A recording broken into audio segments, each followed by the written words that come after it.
வணக்கம், welcome to our channel. இந்த சேனலில் இன்றைக்கி நம்ம என்ன பார்க்க போகிறோம்னா ரிப்பன் பக்கோடா எப்படி பண்ணுறதுன்னு அதை பற்றி பார்க்க போகிறோம் நம்ம.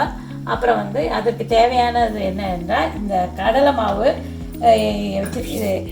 இந்த இதில் 2 டம்ளர் எடுத்துட்டேன் இதில். அப்புறம் அதுக்கு தகுந்த மாதிரி இதில் 1க்கு 2.5 பங்கு அந்த வீதத்தில் 5 டம்ளர் அரிசி மாவு எடுத்துட்டு இப்போ இதெல்லாம் கலக்க போகிறேன்.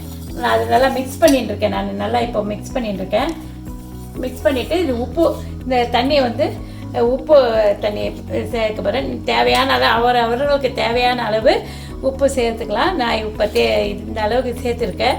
பெருங்காயம் ஊற வச்ச தண்ணி, இதுதான் நல்லா வாசனையாக இருக்கும் பொடியை காட்டிலும்.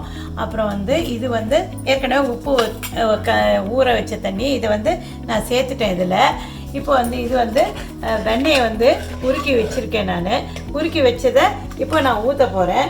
ஏன்னா இந்த மாதிரி ஊற்றினேன்னா உங்களுக்கு கட்டி கட்டியாக இல்லாமல் இருக்கும். உங்களுக்கு இது நிறையா ஊற்றினா நல்லா கிறிஸ்பியாக இருக்கும்.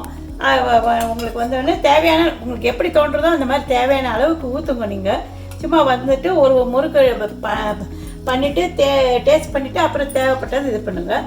நான் ரிப்பன் பக்கோடா பண்ணுறதுனால இதுக்கு காரப்பொடி சேர்க்குறேன். காரப்பொடியெலாம் அவரவர் விருப்பம், எவ்வளோ தேவைப்படுறதோ அவ்வளோ சேர்த்துக்கலாம்.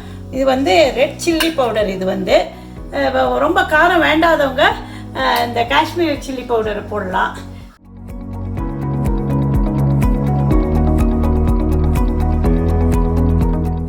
அதுக்கப்புறம் 2 ஸ்பூன் மிளகாப்பொடி, இந்த சில்லி பவுடர் காரப்பொடி சேர்த்துட்டேன். இந்த கலர் அதுக்கப்புறம் தான் இந்த கலர் வந்தது. மொத்தமாக பஞ்ச மாவை நான் 2 பங்காக எடுத்து வச்சுட்டுருக்கேன். ஒன்று ஃப்ரிட்ஜில் எடுத்து வச்சுடுவேன். இதை மூடி போட்டு ஃப்ரிட்ஜில் வச்சுடுவேன். ஏன்னா மாவு வெளியில் இருந்தால் புளிச்சு போயிடும். இது பண்ணுறதுக்கே கொஞ்சம் நேரம் ஆகும். நீங்கள் உங்களுக்கு தேவைப்பட்ட அளவுக்கு 1 டம்ளர் எடுத்துட்டிங்கன்னா 2.5 பங்கு அளவுக்கு நீங்கள் எடுத்து பசஞ்சிக்கலாம், உங்கள் விருப்பப்பட்ட அளவுக்கு நீங்கள். அதனால் இதை இப்போ பண்ண போகிறேன். நான் பண்ணின பிறகு நம்ம அப்புறம் பார்க்கலாம். இந்த மாவுலேருந்து கொஞ்சம் எடுத்து பிள்ளையார் பிடிச்சி வச்சுருக்கேன். நான் நல்லபடியாக என்ன சமாச்சாரம் நம்ம பண்ணுறது எங்கள் வீட்டு நம்பிக்கை இது. அப்புறம் இது இந்த அச்சு தான் போட போகிறேன். ஓலை பக்கோடா, ரிப்பன் பக்கோடாவுக்கு இதுதான் போட போகிறேன். எண்ணெய் காஞ்சிருத்தான்னு பார்க்கறதுக்கு சின்ன டெஸ்ட்டு. காஞ்சிருத்து இப்போ காஞ்சிருத்துன்னு இது கொஞ்சம் போட்டு இப்படி போட்டு பார்த்தேன்னா மேலே உடனே வந்துடுதுன்னா காஞ்சிருத்துன்னு அர்த்தம். இது பண்ணும்போது நல்லா டைட்டாக இருக்கான்னு பார்த்துக்கோங்க. இது பண்ணு. ஏன்னா இந்த மாதிரி நான் இப்போ கீழே விழுந்த மாதிரி இதில் விழுந்த மாதிரி எண்ணெயில் விழுறதுக்கு சான்ஸ் இருக்குது. அதனால் இந்த அச்சு போடும்போது கரெக்டாக இருக்கான்னு பார்த்துக்கோங்க. அப்புறம் இந்த ஒரு அச்சு வைக்கிறத இந்த மாதிரி நேராக வைங்க. நேராக வச்சுட்டு அப்புறம் இது நல்லா டைட்டாக இருக்கான்னு பார்த்துக்கணும். இல்லைன்னா அது எண்ணெயில் நம்ம பிழியும்போது பொத்துன்னு விழுந்துடும், நம்ம மூஞ்சியில் தெரிக்கும், மாவும் அப்படியே குண்டாக விழுந்துடும். மாவை இவ்வளோ எடுத்து போட போகிறேன், புழிய போகிறேன்.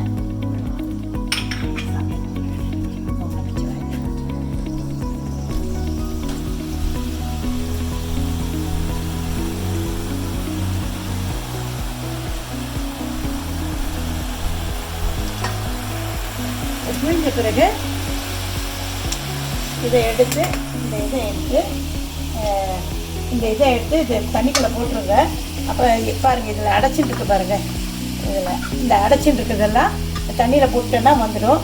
அப்புறம் அடைச்சிக்காமல் வரும். அடுத்த ட்ரிப்பு வரும்போது அடைச்சிக்காமல் வரும். இது நம்மளுக்கு கொஞ்சம் வேலை ஈஸி பண்ணணும். நம்ம முன்னாடியே ரெடி பண்ணி வச்சுட்டோன்னா நம்மளுக்கு அடுத்தது டக்குன்னு போட்டுடலாம்.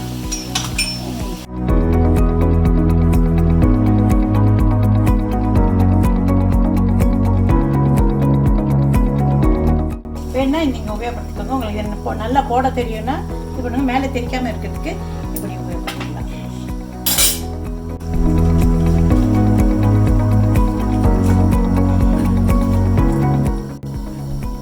இப்போ இதை எடுத்து வெந்திருக்கான்னு பார்க்கறதுக்கு இதில்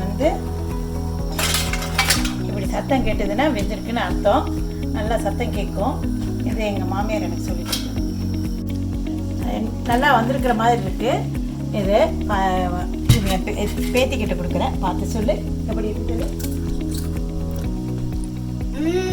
உப்பெல்லாம் கரெக்டாக இருக்கா? நல்லா கிறிஸ்பியாக இருக்கு. தேங்க்யூ. வீடியோ பார்த்ததுக்கு ரொம்ப நன்றி. எப்படி இருக்குதுன்னு நீங்கள் உங்கள் வீட்டில் இதை பண்ணி பார்த்துட்டு அதை கமெண்ட்டில் பண்ணுங்கள், பதிவு பண்ணுங்கள். நன்றி. வாழ்க வளமுடன். மறக்காம இந்த வீடியோக்கு லைக் பண்ணுங்க, நம்ம சேனலுக்கு ஷேர் பண்ணுங்க, ஆல்சோ சப்ஸ்கிரைப் பண்ணுங்க. தேங்க்யூ.